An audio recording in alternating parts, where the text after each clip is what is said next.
The gavel strikes wood, and the sound echoes like a gunshot in the sterile, silent courtroom.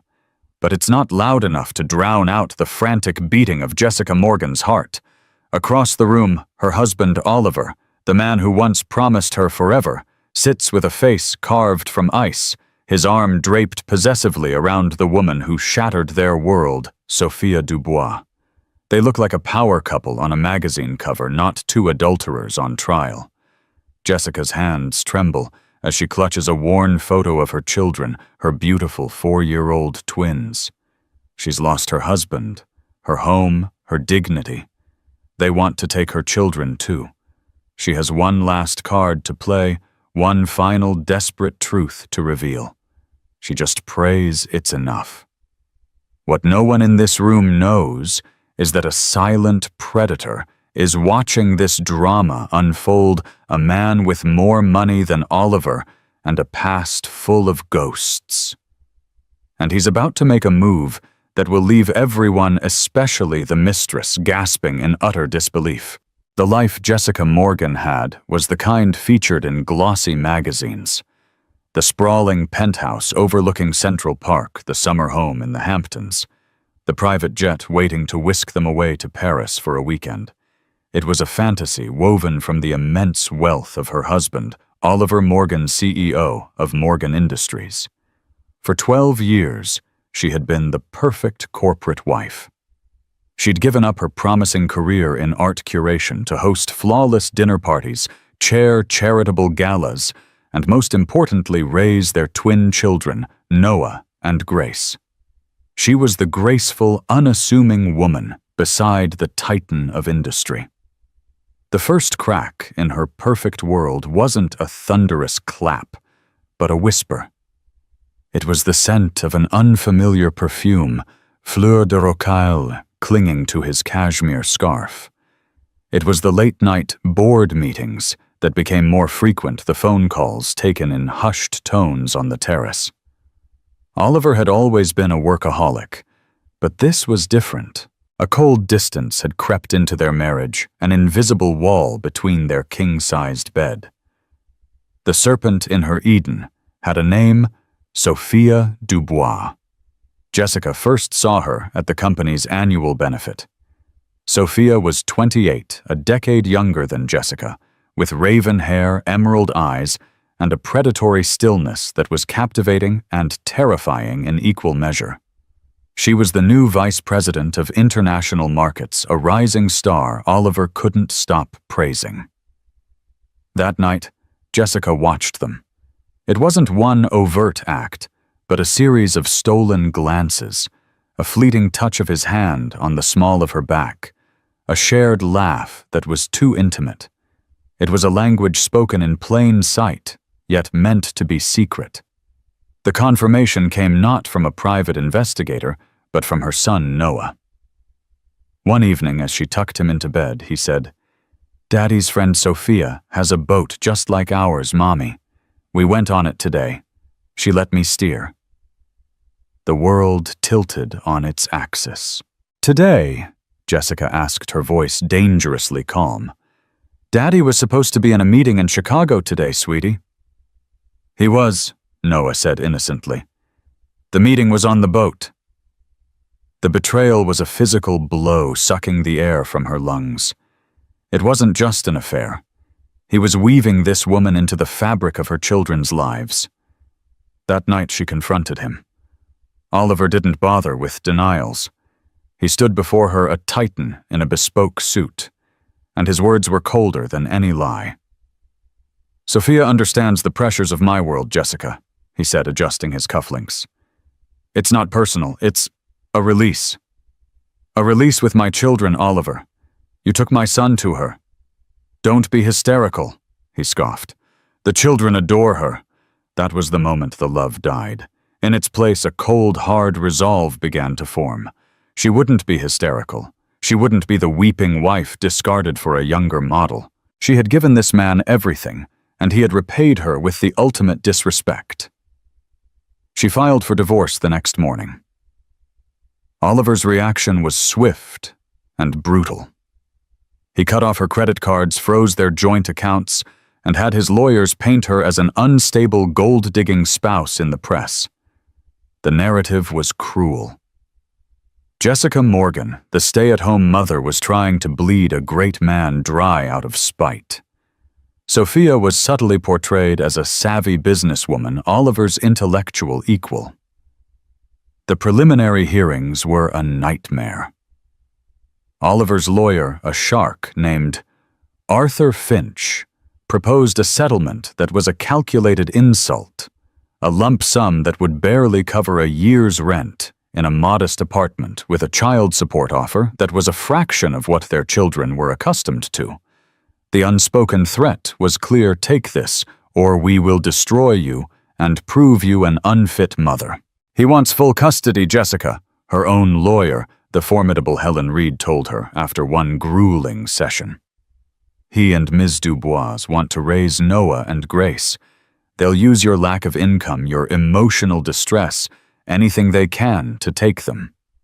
Jessica looked out the window of Helen's office at the city that had once been her playground.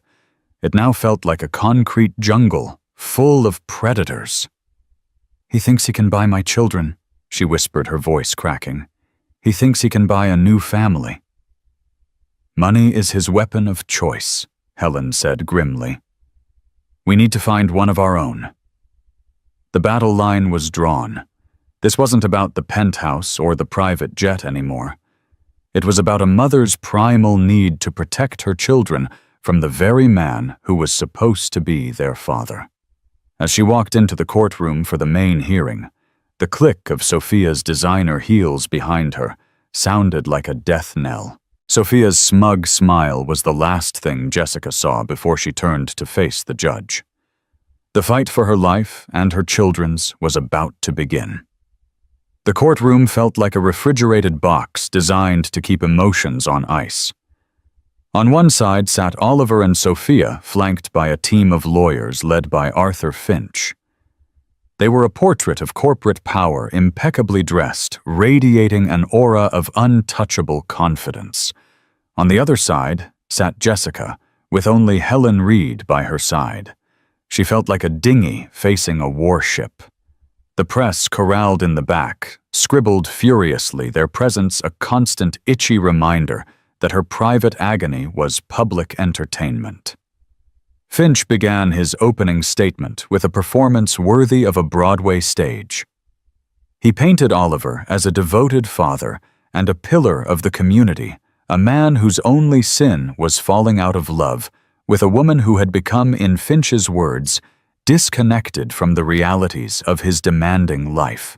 He portrayed Jessica as a woman living in a bubble of luxury who was now lashing out, using her children as pawns in a greedy grab for an unearned fortune. Mr. Morgan seeks only what is best for his children, Finch concluded, his voice smooth as silk. A stable two-parent household with the resources to provide them with every opportunity. A household that, I might add, his current partner, the highly accomplished Sophia Dubois, is eager to help build. Sophia preened, offering a sympathetic glance toward the judge. It was nauseatingly effective. When it was Helen Reed's turn, she was the opposite of Finch. She was calm, direct, and factual. She didn't speak of heartbreak. She spoke of breached contracts, both marital and moral. This is not about a broken heart, Your Honor. Helen began, her voice clear and steady. It is about a broken trust. It is about a father who chose to prioritize his illicit affair over the emotional well-being of his 4-year-old children, actively deceiving their mother while introducing them to his mistress. It is about a man who believes his net worth gives him the right to unilaterally dissolve a family and purchase a new one. The first few days were a blur of financial depositions. Oliver's accountants produced mountains of paperwork, a dizzying array of shell corporations' offshore accounts, and complex trusts. Their goal was simple: to demonstrate that Oliver's accessible wealth was far less than the media speculated, and to argue that the bulk of his assets were tied to Morgan Industries and were non-marital property. It was a classic hide-the-ball strategy designed to overwhelm and exhaust their opponent. Jessica felt herself sinking. Every day Finch's team chipped away at her credibility. They brought up her decision to leave her career, framing it not as a mutual family choice, but as a lack of ambition. They questioned her spending habits, holding up receipts for designer clothes and charity donations as evidence of a profligate lifestyle, conveniently ignoring that Oliver had encouraged and demanded that very lifestyle. One evening, buried in a mountain of discovery documents in Helen's office, surrounded by cold coffee and takeout containers, Jessica was on the verge of breaking. "It's hopeless, Helen. They're burying us. How can I fight this? I have nothing." Helen stopped highlighting a thick financial statement and looked at her, her gaze sharp. "You're wrong, Jessica. You have the one thing he's forgotten about. You were there at the beginning, before the billions. Think. What did you two build together? Not the company. Something else." Jessica frowned, her mind. A fog of legalese and betrayal. The beginning. It felt like a lifetime ago. They were young, living in a small apartment in Brooklyn. Oliver was just starting out, full of brilliant ideas, but no capital. She was working at a small art gallery, her salary paying their bills. And then it hit her. A memory so deeply buried under years of luxury, she'd almost forgotten its significance. "The patent," she whispered. Helen leaned forward. "What patent?" "Before Morgan Industries. Oliver was developing a new kind of data compression algorithm. It was his passion project. He worked on it for 2 years in our tiny spare room. I supported us. I read every draft of his proposal, helped him edit the technical papers, even designed the presentation he used to get his first seed funding." "Is your name on any of it?" Helen asked, her voice urgent. "No," Jessica said, her heart sinking again. "He always said it was too complex, that it was his work." Her voice trailed off as another memory surfaced. A celebration. They'd just gotten the news that the patent was approved. They'd opened a cheap bottle of champagne. Oliver, his eyes shining with victory, and Love had pulled out a pen and a napkin. "He wrote it on a napkin," Jessica said, a disbelieving laugh escaping her lips. "He wrote, 'I, Oliver Morgan, acknowledge that Jessica Morgan is a 50% partner in the success and all future proceeds of patent US 7177915B2. This is our foundation.'" He signed it. We both laughed, and he tucked it into a book. Helen was motionless. "A book, Jessica? Where is that book? It was a first edition of The Great Gatsby he'd given me," she said, her mind racing. "It was on the shelf in his home office at the penthouse. I haven't been back there since. Finch has been stonewalling our request for personal effects, calling it harassment." Helen said, a predatory glint in her eyes. "Now I know why. He's not just hiding money, Jessica. He's hiding the foundation of his entire empire." Suddenly the war had a new front. It wasn't just about exposing an affair. It was about reclaiming her role as a founder of his success. The problem was immense: how to get a single napkin out of a fortress guarded by her husband's lawyers and staff.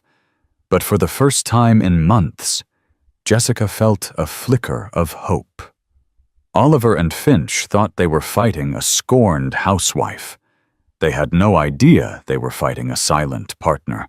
While Jessica and Helen strategized how to retrieve the crucial napkin, another man was watching the Morgan divorce saga from his minimalist glass-walled office high above the city. Damien Chevalier was the CEO of Chevalier Global, a rival tech conglomerate, and the only real competitor to Morgan Industries. To the public, Damien was an enigma, a self-made billionaire who rarely gave interviews, and whose personal life was a closely guarded secret. He was sharp, ruthless in business, and carried an air of quiet, profound sorrow that no one could quite penetrate. Damien and Oliver had a history that ran deeper than corporate rivalry. They had been partners once, years ago, on the very algorithm that launched Oliver's career. It was Damien's coding genius paired with Oliver's business acumen. But Oliver, in a move of breathtaking betrayal, had pushed Damien out right before filing the patent restructuring the company to leave Damien with a pittance while he took the lion's share. Damien had the capital to start his own venture, and eventually became even more successful than Oliver, but the sting of that early treachery had never faded. It wasn't about the money, it was about the principle. He followed the news of Oliver's divorce with a detached, professional interest. It was a weakness in his rival's armor, a potential opening. He read the salacious headlines, the biased articles painting Jessica as a villain. He saw the pictures of Oliver and Sophia at galas, their smug faces plastered everywhere. He saw weakness, arrogance, and a familiar pattern of behavior. Oliver didn't just defeat his enemies. He tried to erase them. He had tried to erase Damien from the company's history, and now he was trying to erase his wife of 12 years. The story took a personal turn for Damien when a reporter published a candid photo of Jessica with Noah and Grace in the park. She looked exhausted, her face etched with worry, but her arms were wrapped protectively around her children. The image of the twins, their small faces mirroring their mother's uncertainty, struck a chord deep within him. 10 years ago, Damien had had a family. A wife, Anne, and a 5-year-old son, Thomas. They were his world, the reason for his relentless drive. They were killed in a car crash by a drunk driver. The event had hollowed him out, leaving a crater in his soul that no amount of success could ever fill. He'd poured everything into his work building his empire as a monument on their graves. He saw in Noah and Grace's eyes the same innocence he remembered in his own son's, and he saw in their situation being used as bargaining chips in a bitter war between two selfish adults, an injustice that stirred something dormant within him. His head of security, a former MI6 agent named Robert, brought him a file. "We've been tracking Finch's legal team, as you asked, Mr. Chevalier. They've been aggressively suppressing evidence. Specifically, they've placed the Morgan penthouse on lockdown. Not even Mrs. Morgan's representatives are allowed access to her personal belongings without strict supervision." Damien stared at the photo of the twins. "Oliver is overplaying his hand," he said, his voice low. "His arrogance is his greatest liability. He believes he's invincible." "It appears so, sir." And an idea began to form in Damien's mind, an idea so audacious, so unconventional, that it was almost insane. It was a move that would achieve multiple objectives. It would be the ultimate revenge on Oliver, striking not at his company, but at his legacy, his very name. It would be a strategic masterstroke that would play out in the court of public opinion. But more than that, it would be a chance to protect two innocent children from the fallout of their father's destructive ego. It would be a chance, perhaps, to honor the memory of the son he had lost.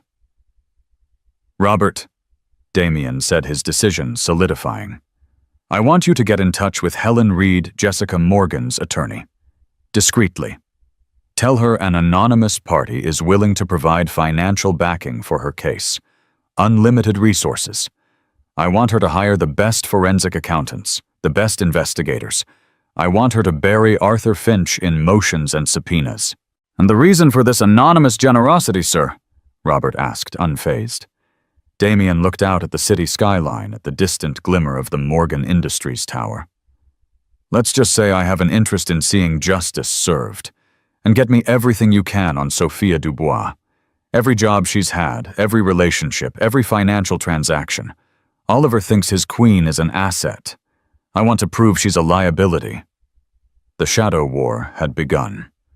While Oliver and Finch were focused on their frontal assault on Jessica in the courtroom, Damien Chevalier, the ghost of Oliver's past, was preparing to dismantle his empire from the inside out, using the one weapon Oliver Morgan couldn't comprehend, an act of profound and strategic compassion. Armed with a sudden and mysterious influx of funding, Helen Reed went on the offensive. She hired a team of grizzled, bloodhound-like forensic accountants who began to tear through the labyrinth of Oliver's finances. Subpoenas flew like confetti, targeting offshore banks in the Cayman Islands and Switzerland. The warship was suddenly facing torpedoes from unseen submarines. Meanwhile, the problem of the napkin remained. Helen filed a motion demanding Jessica be granted supervised access to the penthouse to retrieve personal items, including family photo albums, her grandfather's watch, and various books of sentimental value. Finch fought it, of course, but the judge, a no-nonsense woman named Judge Marion Price, was beginning to tire of his obstructive tactics. She granted the motion, but with a strict stipulation: Jessica would have 1 hour accompanied by her lawyer and one of Finch's associates. The return to the penthouse was surreal. The home she had created felt cold and alien. Dust covers draped the furniture like ghosts. As Finch's junior associate watched her like a hawk, Jessica moved with purpose. She gathered a few token items, her hands shaking. Her destination was the mahogany-paneled library, Oliver's Sanctuary. The first edition of The Great Gatsby was there, just as she remembered. With the associate momentarily distracted by a call from Finch, Helen created a small diversion, loudly questioning a piece of art on the wall. In that split second, Jessica's fingers darted out, pulling the book from the shelf. She fumbled with the pages, her heart hammering against her ribs. There, tucked inside Chapter 3, was the cocktail napkin. The ink was faded, but the words and Oliver's arrogant signature were still there. She slipped it into her pocket, her hand closing around it as if it were the most valuable diamond in the world. They had their bombshell. Back in court, a week later, the atmosphere was electric. Helen Reed called Jessica to the stand. After establishing the timeline of their early life together, the struggles, her financial support, her active involvement in the development of his ideas, Helen produced the napkin, sealing it in a plastic evidence bag. "Mrs. Morgan," Helen said, her voice resonating through the silent courtroom. "Can you identify this item?" Jessica's voice was clear and strong. "It's a napkin from a restaurant called La Vieille Lanterne. My husband wrote it on the night we found out his first major patent was approved. It acknowledges my 50% partnership in its success." A wave of murmurs swept through the room. Finch was on his feet, objecting furiously. "Your Honor, this is an ambush. This piece of trash is inadmissible." "It's a signed declaration, Mr. Finch," Helen countered coolly. "We have had a handwriting expert verify the signature. It is without a doubt Oliver Morgan's." Judge Price leaned forward, her expression grim. "I'm allowing it. Mr. Finch, you'll have your chance to challenge it, but this document is now entered into evidence." Oliver's face was a mask of fury. The narrative was slipping from his grasp. He wasn't just a husband who fell out of love. He was a cheat in business as well as in marriage. The next phase of Helen's attack was directed at Sophia. Damien Chevalier's investigators had delivered a treasure trove of information. When Sophia took the stand, she was the picture of poise and confidence. She spoke of her deep love for Oliver, her respect for his genius, and her profound affection for Noah and Grace. "I never wanted to cause any pain," she said, dabbing a crocodile tear from her eye. "I simply fell in love. And I love those children as if they were my own. All I want is to provide them with a stable, loving home." Helen approached the witness stand, her file in hand. "Ms. Dubois, you testified that your relationship with Mr. Morgan began 8 months ago at a conference in Geneva. Is that correct?" "Yes, that's correct." "And before that, you were merely professional colleagues." "Yes, Sophia said smoothly. Helen pulled out a document. Then can you explain these hotel receipts from the Four Seasons in Bali, dated 18 months ago, for a single suite booked for 2 adults under your name, with room service charges matching Mr. Morgan's known dietary preferences? This was, I believe, during the time his wife was on bed rest with a difficult pregnancy. Sophia's composure cracked. Her face paled. That was a business trip. A misunderstanding. And what about the down payment for your condominium? Helen continued, relentless. A wire transfer for $500,000 from a shell corporation in Panama. The very same corporation our accountants have discovered that Mr. Morgan uses for his personal discretionary spending. This transfer was made 2 years ago, long before your official relationship began. The Finch was shouting objections, but the damage was done. Helen had dismantled Sophia's narrative piece by piece. She wasn't a woman who had fallen in love. She was a long-term mistress who had been financially compensated a calculated investment by a cheating husband. The final blow came when Helen presented evidence of Sophia's own past. She had been involved in 2 other lawsuits with previous wealthy married employers, both settled out of court with non-disclosure agreements. Damien's investigators had managed to convince one of the former wives to speak, breaking her NDA. You have a pattern, don't you, Ms. Dubois? Helen pressed her voice, dripping with ice. Of targeting powerful married men. Sophia crumbled, reduced from a poised executive to a stammering, exposed fraud. Oliver could only watch his face ashen. He had been so sure of his power, so certain of his control. But a ghost from his past, and the wife he had underestimated, were now using his own tactics, money information, and ruthless strategy against him. The serpent in his new Eden had been revealed as just another part of the poison he himself had introduced into everyone's lives. The tide of the battle had irrevocably turned. Reeling from the exposure of the napkin and Sophia's duplicitous history, Oliver and his legal team regrouped. Their strategy of painting Jessica as a vindictive gold digger and Sophia as a worthy successor was in tatters. The media, which had once been their mouthpiece, was now feasting on the story of the billion-dollar napkin and Oliver's long-term calculated deception. He was no longer the wronged titan. He was a common cheat. Arthur Finch, sensing the judge's shifting sympathies, knew they couldn't win on financial or moral grounds. So they pivoted to the cruelest weapon in their arsenal, the children. Their new motion was a declaration of war.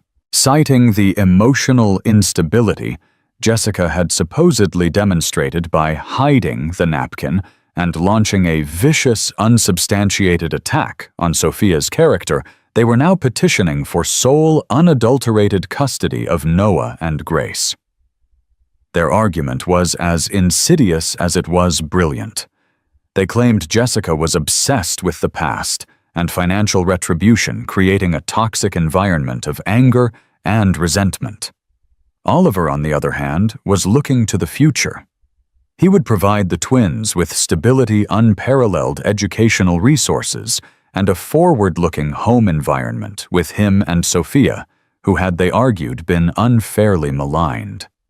They submitted a report from a hired child psychologist, a man whose exorbitant fees were paid by Oliver, who concluded after one brief staged meeting that the children would be better off in their father's primary care. He's going to say I'm poisoning them against him, Jessica said to Helen, her voice hollow with dread as they read the motion.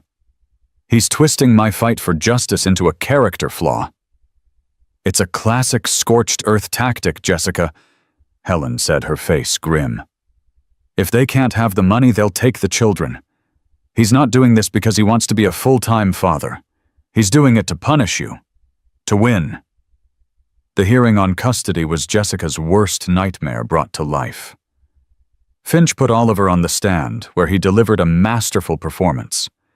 He spoke with feigned sincerity about his deep love for his children, his voice catching as he described his fears for their emotional health. "All I want is for my children to be happy," Oliver said, looking directly at Judge Price. "I fear that their mother, in her anger towards me, is creating an atmosphere of bitterness. Children need peace. They need to be shielded from adult conflict. Sophia and I can provide that peace. We can provide a life free from this endless fighting."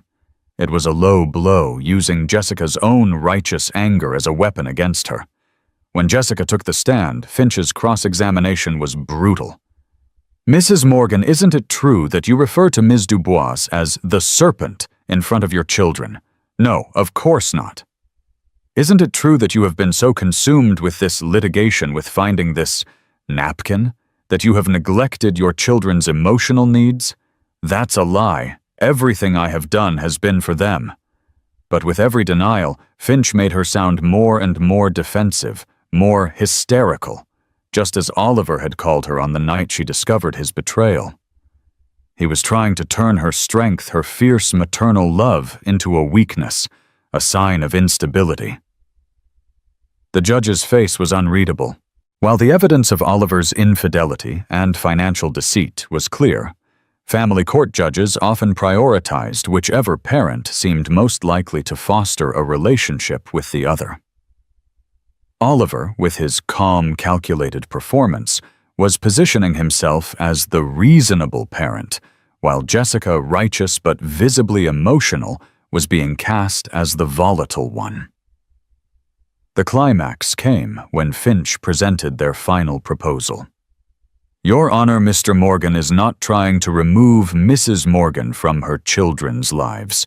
He is proposing a generous visitation schedule. But for the sake of stability, for the sake of a conflict-free environment, he and his future wife, Ms. Dubois, are best equipped to provide the day-to-day care and primary residence for Noah and Grace. We believe this is unequivocally in the best interest of the children." Jessica felt the floor drop out from under her. They had spun a narrative where the cheaters, the liars, the home wreckers were the stable choice. Her children would be raised by the woman who had helped destroy their family. Sophia, sitting behind Oliver, had a small, triumphant smile playing on her lips. She was on the cusp of getting everything she had ever wanted, the man, the money, and the instant family to legitimize her position. Jessica looked at Helen, her eyes pleading. Helen's face was set like stone, but she could offer no immediate rebuttal that could undo the poisonous narrative Finch had woven. They were trapped. For all their victories, they were about to lose the only thing that mattered. The thought of Noah and Grace calling Sophia Mommy was a physical pain, a dagger twisting in her heart. She was a mother backed into a corner with seemingly no way out. The court was Oliver's world, a place where truth could be bought, sold, and twisted into any shape he desired. And he was about to buy her children. The courtroom was adjourned for a 2-day recess before Judge Price would hear final arguments on the custody arrangement. The momentum had swung decisively back in Oliver's favor. Jessica left the courthouse in a daze, the flashing cameras of the paparazzi feeling like explosions in her fragile state. The nightmare scenario was no longer a possibility. It felt like an impending certainty. That evening, Helen Reed received a call on her private line. The caller ID was blocked. "Ms. Reed," a calm male voice said. It was Robert Damien Chevalier's head of security. "My employer has been following the Morgan case with great interest. He believes Mr. Morgan's latest legal maneuver is unconscionable." Helen was wary. "And who is your employer?" "He prefers to remain anonymous for now," Robert replied smoothly. "But he has a proposal, a solution that ensures the well-being of the children, secures Jessica Morgan's parental rights, and removes Oliver Morgan and Sophia Dubois from the equation entirely. He would like to arrange a meeting. Tonight. Intrigued and desperate, Helen agreed. The meeting was held in a private suite at the Mandarin Oriental. When she and Jessica arrived, they were met not by Robert but by Damien Chevalier himself. Jessica recognized him instantly. He was Oliver's great rival, a phantom figure in the business world. He looked nothing like Oliver. Where Oliver was slick and charismatic, Damien was reserved and intense. His eyes, a deep shade of gray, seemed to hold a profound weight. "Mrs. Morgan, Ms. Reed," Damien said, his voice calm and direct. "Please sit. I will not waste your time with pleasantries. I despise Oliver Morgan. He betrayed my trust years ago, and what he is doing to you and your children is a continuation of the same moral bankruptcy." He laid out his story, the stolen patent, the betrayal. It aligned perfectly with Jessica's discovery of the napkin. But then his tone softened. "That is my history," he said, his gaze fixed on Jessica. "But my motivation for being here is not just about revenge. 10 years ago I lost my wife and my 5-year-old son. I know what it is to have your world torn apart. I see 2 children being used as leverage in a billionaire's ego trip, and I cannot stand by and watch." He paused, letting the weight of his words fill the room. Then he unveiled his plan, a proposal so stunningly unorthodox, it left both women speechless. "Oliver wants to win," Damien said. "He wants to take your children to prove he can. I am going to make him an offer he can't fight. When court resumes, my lawyers will file a motion. I am petitioning the court to legally adopt Noah and Grace Morgan." Jessica gasped, her hand flying to her mouth. "Adopt my children." "Hear me out," Damien said gently. "This is not about taking them from you. It is about protecting them with you. I will create an irrevocable trust for them, one so large it will dwarf anything Oliver could offer. Their financial future will be secure forever. They will be raised in a stable, loving environment. And you, Mrs. Morgan, will be named as their co-guardian. You will have full, unrestricted access. You will live on the estate with them if you choose. You will make all the important decisions alongside me. We will raise them together." Helen was the first to find her voice, her legal mind racing. "It's unprecedented. A third party intervening in a custody battle?" "Precisely," Damien said. "It changes the entire game. The court's primary duty is to the best interest of the child. What is better? A home poisoned by the history of adultery and bitterness between Oliver and Sophia, or a clean slate? A stable united front between their mother and a guardian with limitless resources and no emotional baggage tied to the divorce. We will frame this as the ultimate act of maternal sacrifice and love. You, Jessica, are willing to bring in a partner to give your children a life of peace and security that their own father refuses to grant them." Jessica stared at him, trying to process the sheer audacity of it all. This stranger, this rival of her husband, was offering her the one thing she craved: a shield. A way to protect her children not just from poverty, but from the toxic influence of their father and his mistress. It was a deal with the devil, perhaps, but a devil who seemed to understand her pain. "Why?" she whispered. "Why would you do this?" Damien's intense gaze softened, and for a moment the billionaire faded away, replaced by a grieving father. "Because my son Thomas would have been 9 this year. He loved to build things to solve puzzles. When I look at your children, I see a chance to build something that wasn't torn down, to protect an innocence that I couldn't protect for my own son. Oliver sees your children as a prize to be won. I see them as a legacy to be protected. The choice is yours, Mrs. Morgan. but I promise you together we can give them the world and take away all of Oliver's power." The decision was terrifying. But as she thought of Sophia's triumphant smile of her children being raised under that woman's roof, she knew there was no other choice. This was not surrender. This was a counterattack of unimaginable scale. This was the Chevalier Gambit. The next day in court, just as Arthur Finch was preparing to deliver his final gloating argument, Helen Reed stood up. "Your Honor, before the defense proceeds, we have an unexpected and urgent motion to file regarding the custody of the Morgan children." And the court clerk handed the file to Judge Price. As she read the first page, her eyebrows shot up in astonishment. She looked over her spectacles at Jessica, then at the back of the courtroom where a team of new lawyers had just entered. Then she looked at a stunned and confused Oliver Morgan. "Mr. Finch," the judge said, her voice laced with disbelief, "it appears we have an intervening party. A Mr. Damien Chevalier has filed a petition to adopt Noah and Grace Morgan with the full consent and co-guardianship of their mother." The courtroom erupted. Oliver Morgan swiveled in his chair, his face a thunderous mask of confusion and rage. But his eyes locked on Sophia Dubois. The smug, victorious smirk had vanished from her face, replaced by a look of pure, unadulterated shock. Her perfect future, her role as the mother of the Morgan heirs, had just been vaporized by a ghost from her lover's past.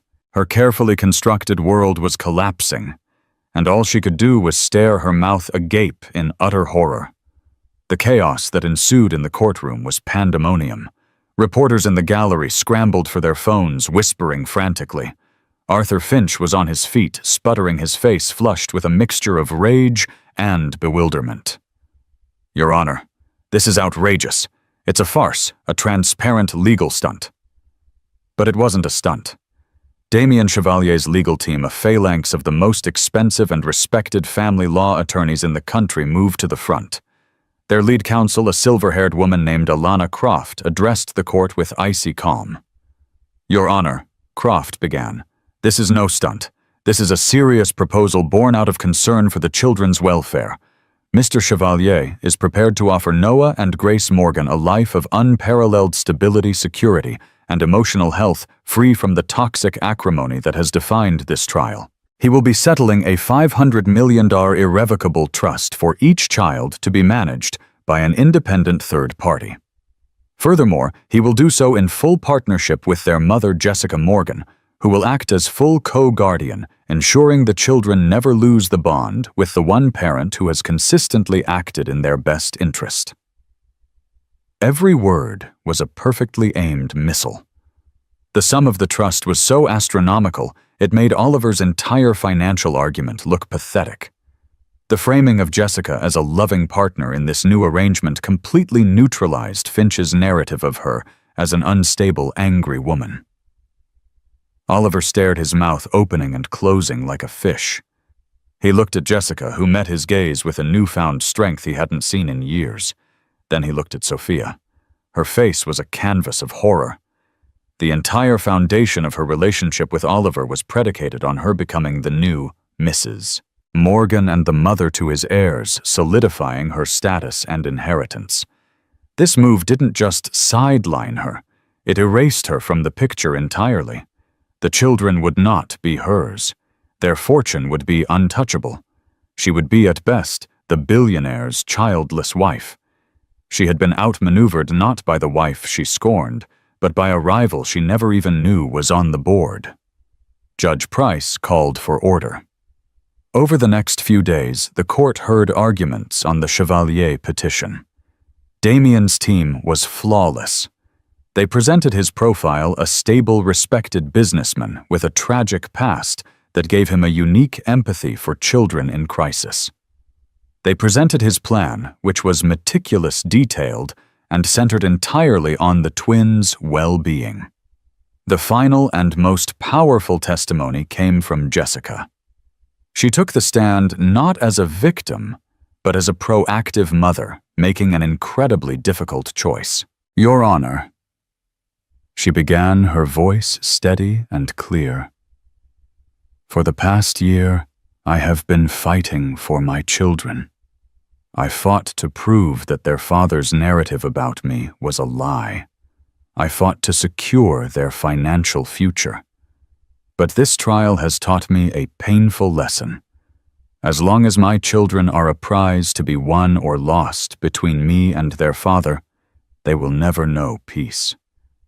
Oliver Morgan does not want his children because he wants to raise them. He wants them because he does not want me to have them. That is not love. That is possession. She looked towards Oliver and Sophia. Their proposed home is not a place of stability.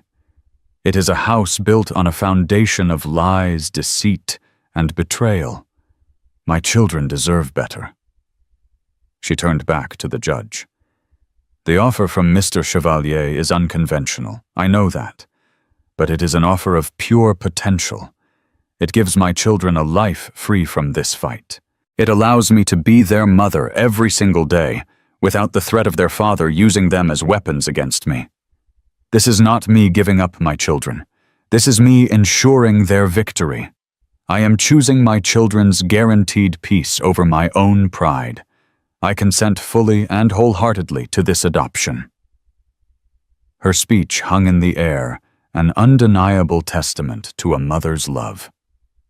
It was checkmate. There was nothing Oliver could say.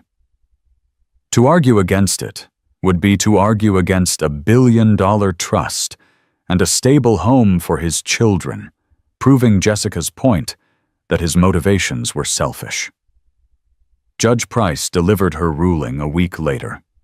She excoriated Oliver for his conduct during the divorce, his financial deception, and his transparently punitive custody grab. Citing her duty to the overwhelmingly clear best interest of the children, she granted Damien Chevalier's petition for adoption. Jessica was named co-guardian with full parental authority. Oliver Morgan was granted limited supervised visitation rights and was ordered to pay Jessica's staggering legal fees. The gavel fell.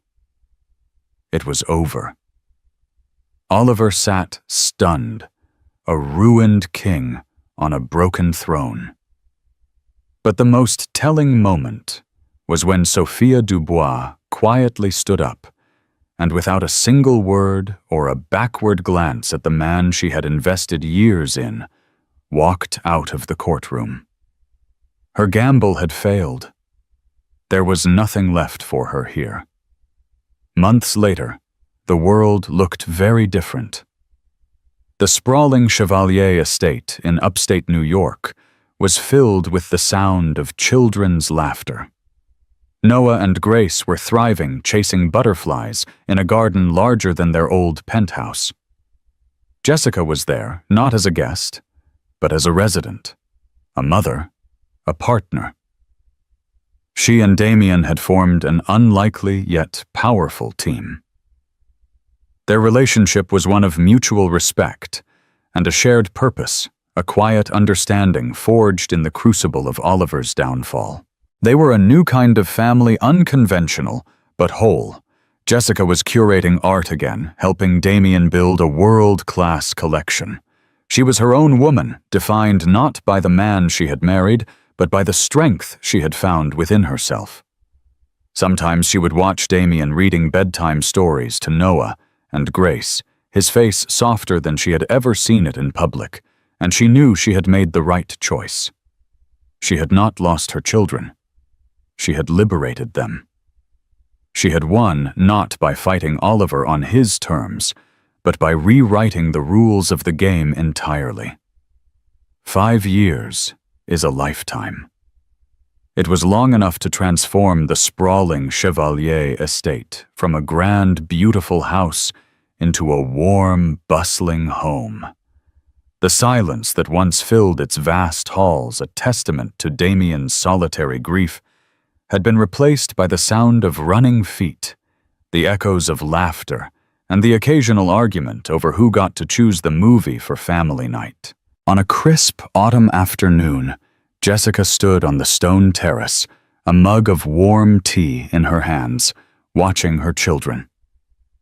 At 9 years old, Noah and Grace were a vibrant mix of her own artistic sensitivity and Damien's sharp intellect. Noah was meticulously setting up a line of dominoes on the flagstones, a study in concentration. Grace, her hair a cascade of dark curls, was sketching the ancient oak tree at the edge of the lawn, her tongue sticking out slightly in focus. Damien came to stand beside her, placing a comforting hand on her back. He no longer looked like the ghost she had met in that hotel suite. The profound sadness in his eyes had receded, replaced by a quiet contentment. "Look at them," he murmured, his voice soft. "Noah has the patience of an engineer, and Grace has your eye." "And they both have your stubborn streak," Jessica replied with a smile, leaning into his side. It was an easy, familiar gesture, one born of years of shared mornings, bedtime stories, and the quiet partnership of raising 2 children. Their alliance of convenience had slowly and organically blossomed into a deep, abiding love. It was a love built not on fiery passion, but on the solid bedrock of mutual respect, shared healing, and the common goal of creating a sanctuary for their children. The world they had left behind felt like a distant, half-forgotten dream. Oliver Morgan was a cautionary tale whispered in boardrooms. After the public humiliation of the trial, his iron grip on his company had faltered. A series of bad investments and a shareholder revolt had seen him pushed out of the CEO role and relegated to a figurehead position. Morgan Industries was eventually acquired by a competitor, its nameplate stripped from the building. He lived alone in his penthouse, a king in a silent castle. His supervised visits with the twins were strained and awkward. He didn't know how to speak to the happy, well-adjusted children they had become, and they saw him as a sad, formal stranger they had to see once a month. He had won nothing and lost everything. As for Sophia Dubois, she had vanished.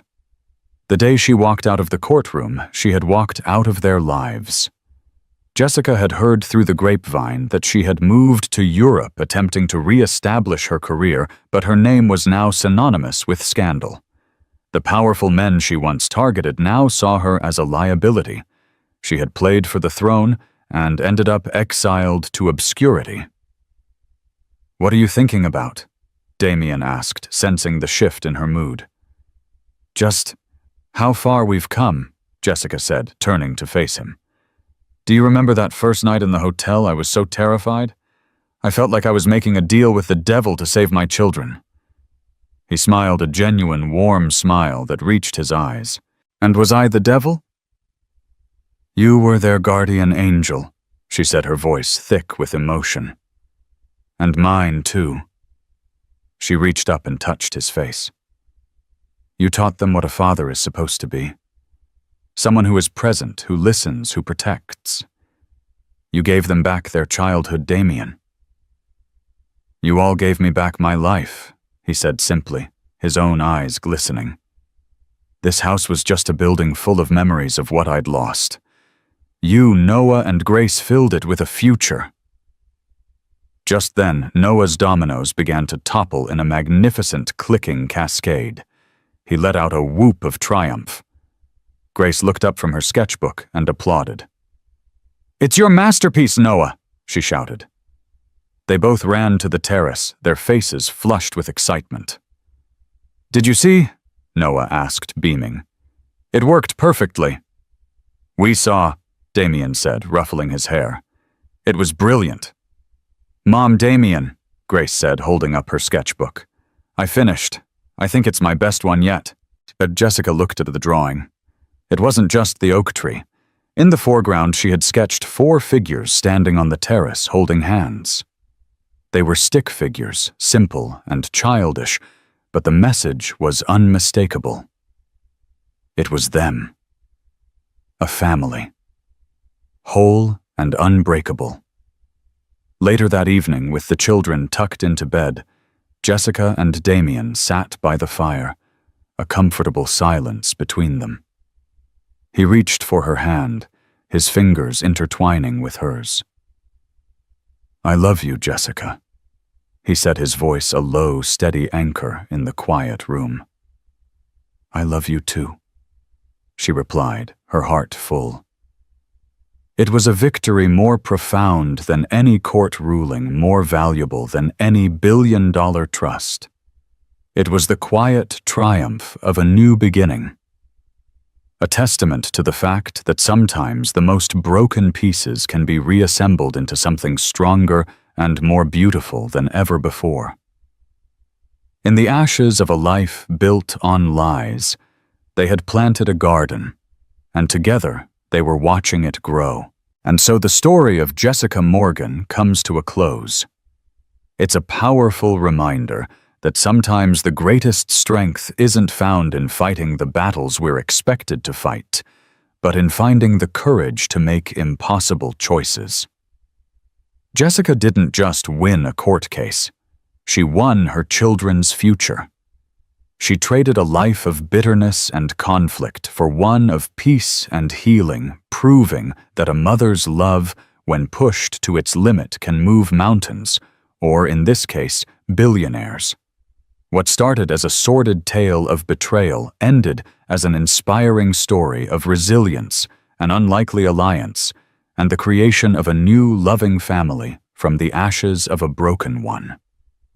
Oliver and Sophia sought to possess, but Jessica and Damien chose to protect. If this story of incredible twists and a mother's ultimate triumph moved you, please show your support. Hit that like button, share this video with someone who needs to hear a story of strength, and don't forget to subscribe to our channel for more real-life dramas that will leave you on the edge of your seat. What did you think of Damien's audacious move? Let us know in the comments below. Thank you for listening.